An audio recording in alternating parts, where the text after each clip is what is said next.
નમસ્કાર, weather analysis સાથે હું છું પાયલ અને ગુજરાતમાં અત્યારે ભયંકર વરસાદ પડી રહ્યો છે.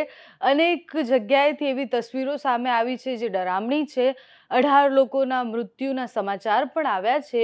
આ મેઘ તાંડવ કેટલા દિવસ ચાલવાનું છે, કયા જિલ્લાઓમાં હજુ એલર્ટ આપવામાં આવ્યા છે, એની વાત કરીશું. પહેલા વિન્ડીના મોડલથી સમજીએ કે કયા વિસ્તારમાં વરસાદ વધારે પડવાની સંભાવના છે. જે સિસ્ટમ અરબી સમુદ્રમાં બની હતી એ સિસ્ટમ, એ સાયક્લોનિક સર્ક્યુલેશન સિસ્ટમ કઈ તરફ જઈ રહી છે. 18 તારીખની સ્થિતિ જોઈએ તો દક્ષિણ ગુજરાતમાં ખૂબ વધારે વરસાદ પડવાની સંભાવના છે. સૌરાષ્ટ્ર અને દરિયાકાંઠાના વિસ્તારમાં પણ વરસાદની સંભાવના છે.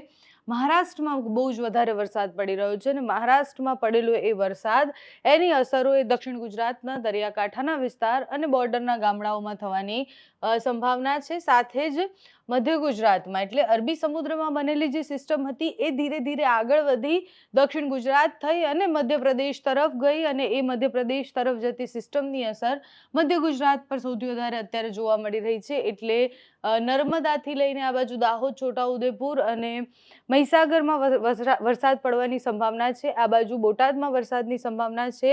દ્વારકામાં વરસાદ પડશે. પોરબંદર, જુનાગઢ, વેરાવળ, મહુવા, અમરેલી, ભાવનગર અને અમરેલીમાં ખૂબ વધારે વરસાદ 2 દિવસમાં પડ્યો છે. અમરેલીથી જે દ્રશ્ય સામે આવ્યા, ભાવનગરથી જે દ્રશ્ય સામે આવ્યા કે ગાડીઓ તણાઈ ગઈ અને અતિ ભારે વરસાદ ત્યાં પડ્યો છે. અમદાવાદમાં પણ વરસાદની સંભાવના છે. ઉત્તર ગુજરાતમાં પણ અમુક જગ્યાએ વરસાદની સંભાવના છે.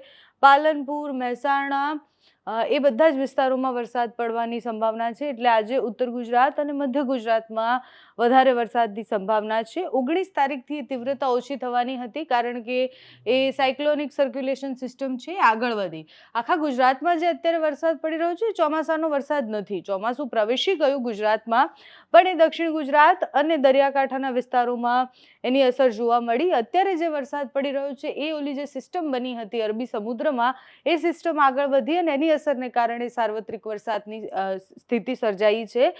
ધીરે ધીરે જે ચોમાસાનો વરસાદ છે એ પણ પડશે. એટલે 30 જૂન સુધીમાં આખા ગુજરાતને કવર કરી લે એવો ચોમાસાનો વરસાદ પડશે. 20 તારીખે સામાન્યથી મધ્યમ વરસાદ રહેવાનો છે. એટલે 18, 19 અને 20 તારીખે સામાન્યથી મધ્યમ વરસાદ રહેશે. પાછું 22, 23 તારીખે ફરીથી જે છે ભારે વરસાદની આગાહી કરવામાં આવી છે. એટલે 23 તારીખે ઘણા બધા વિસ્તારો એવા છે કે જ્યાં અતિ ભારે વરસાદ પડી શકે છે. અહીંયાથી જે સતત વેસ્ટર્ન ડિસ્ટર્બન્સ ઉપરથી પસાર થતા હોય એની અસર હોય, પછી અહીંયા જે ટ્રફ પસાર થતા હોય એની અસર હોય. એટલે આપણે જ્યારે મધ્યપ્રદેશ કે પછી મહારાષ્ટ્રમાં કોઈ અસર થતી હોય, કોઈ સિસ્ટમ ત્યાંથી પસાર થતી હોય તો એની અસર ચોક્કસ ગુજરાતને થાય છે. અને એ અસરના ભાગરૂપે પણ 23 તારીખે મધ્ય ગુજરાત અને ઉત્તર ગુજરાતમાં વધુ વરસાદ પડવાની સંભાવના છે. કારણ કે આ રાજસ્થાન અને મધ્યપ્રદેશ તરફ જે જુઓ કે અહીંયા ખૂબ વધારે મોટી એક સિસ્ટમ, અને એ સિસ્ટમની અસરને કારણે ગુજરાતના ઉત્તરના ભાગોમાં વરસાદ પડવાની સંભાવના છે. એટલે ઉત્તર ગુજરાતના અનેક વિસ્તારોમાં વરસાદ પડશે. મધ્ય ગુજરાતના પણ અનેક વિસ્તારોમાં વરસાદની સંભાવના 22-23 તારીખે છે. હવામાન વિભાગ શું કહે છે? હવામાન વિભાગની આગાહી પ્રમાણે કયા વિસ્તારો એવા છે કે જ્યાં વરસાદ પડી શકે છે, એના પર આપણે નજર કરીએ. હવામાન વિભાગની આગાહી જોઈએ તો 18 તારીખે દેવભૂમિ દ્વારકા, પોરબંદર, જુનાગઢ, ગીર સોમનાથમાં ઓરેન્જ એલર્ટ આપવામાં આવ્યા છે. એટલે ત્યાં ભારે વરસાદની આગાહી છે.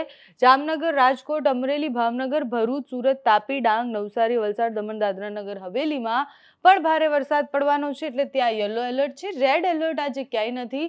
આ સ્થિતિમાં બદલાવ આવી શકે છે જો કોઈ જિલ્લામાં ખૂબ વધારે વરસાદ પડે અને એની અસરને કારણે દર 3 કલાકે જે હવામાન વિભાગ આગાહી બદલે છે એ આગાહી પ્રમાણે આમાં બદલાવ આવશે તો એ પણ માહિતી તમારા સુધી પહોંચાડીશું. 19 તારીખે દાહોદ, છોટાઉદેપુર, નર્મદા, સુરત, તાપી, વલસાડ, દમણ, દાદરા નગર હવેલી, ડાંગમાં વરસાદની સંભાવના છે. ગીર સોમનાથ, અમરેલી અને ભાવનગરમાં પણ ભારે વરસાદ પડી શકે છે. ગાજવીજ સાથેનો આ વરસાદ રહેવાનો છે. 21 તારીખે ડાંગ, નવસારી, વલસાડ, દમણ, દાદરા નગર હવેલીમાં વરસાદ પડશે. 20 તારીખે પણ એ સ્થિતિ રહેશે. એટલે 19, 20, 21 તારીખ સુધી સ્થિતિ આ રહેવાની સંભાવના છે. 23 તારીખે આપણે જે વાત કરી, 23 તારીખે ફરીથી વાતાવરણમાં એકવાર પલટો આવશે. બનાસકાંઠા, પાટણ, મહેસાણા, સાબરકાંઠા અને અરવલ્લીમાં વધારે વરસાદની સંભાવના છે. એટલે ઉત્તર ગુજરાત તરફ વધારે વરસાદ પડવાની સંભાવના છે. ઉત્તર ગુજરાતના અનેક ભાગોમાં ખૂબ વધારે ભારે વરસાદ પડશે. કચ્છમાં પણ ત્યારે વરસાદ પડશે. મોરબી, સુરેન્દ્રનગર, અમદાવાદ, ખેડા, ગાંધીનગર, મહીસાગર, પંચમહાલ અને દાહોદમાં પણ ભારે વરસાદ પડશે. આ બાજુ દક્ષિણ ગુજરાતના અમુક ભાગોમાં નવસારી, વલસાડ, દમણ, દાદરા નગર હવેલીમાં વરસાદની સંભાવના છે. એટલે ગુજરાતમાં અત્યારે આગામી 48 કલાક સુધી અનેક વિસ્તારોમાં ભારે વરસાદની સંભાવના છે. એના પછી જે વરસાદ છે એટલે વરસાદ હવે એક અલગ અલગ અઠવાડિયા પ્રમાણે પડવાની શરૂઆત થશે. જે ચોમાસાનો વરસાદ છે એની પેટર્ન ખૂબ અલગ હોતી હોય છે. જે સિસ્ટમો બને એની વરસાદની પેટર્ન ખૂબ અલગ હોતી હોય છે. એટલે અત્યારે ચોમાસું પ્રવેશી ગયું છે. સિસ્ટમની અસરને કારણે પડતો આ વરસાદ છે. એના પછી જે ચોમાસાનો વરસાદ ધીરે ધીરે આગળ વધશે એ અલગ અલગ જિલ્લાઓ કવર કરતા કરતા આગળ વધશે. અલગ અલગ ઝોન કવર કરતા કરતા આગળ વધશે. એટલે દક્ષિણ અને દરિયાકાંઠાના વિસ્તારમાં વરસાદ પહોંચી ગયો છે. ધીરે ધીરે આગળ વધી મધ્ય ગુજરાત તરફ પહોંચશે. પછી ઉત્તર ગુજરાત સુધી 30 તારીખ સુધીમાં પહોંચવાની સંભાવના છે. એ બધાની વચ્ચે એ અલગ અલગ સિસ્ટમો પણ બનતી રહે. એટલે વેસ્ટર્ન ડિસ્ટર્બન્સ બને કે પછી કોઈ ટ્રફ ત્યાંથી પસાર થતો હોય તો એની અસર પણ જોવા મળતી હોય છે. 23 તારીખે ફરીથી વાતાવરણમાં પલટો આવશે. વચ્ચે 2-3 દિવસ સુધી સામાન્યથી મધ્યમ વરસાદ ગુજરાતના અનેક વિસ્તારોમાં પડશે. તમારે ત્યાં કેવો વરસાદ છે? કારણ કે તસવીરો તો ખૂબ ભયાનક આવી રહી છે. અમને કમેન્ટ્સમાં જણાવજો. અત્યારે આ વિડીયોમાં બસ આટલું. જો તમે અમને યુટ્યુબ પર જોઈ રહ્યા હોય તો સબસ્ક્રાઇબ કરજો. ફેસબુક પર જોઈ રહ્યા હોય તો ફોલો કરજો. અમારા આ વિડીયોને લાઈક અને શેર કરજો.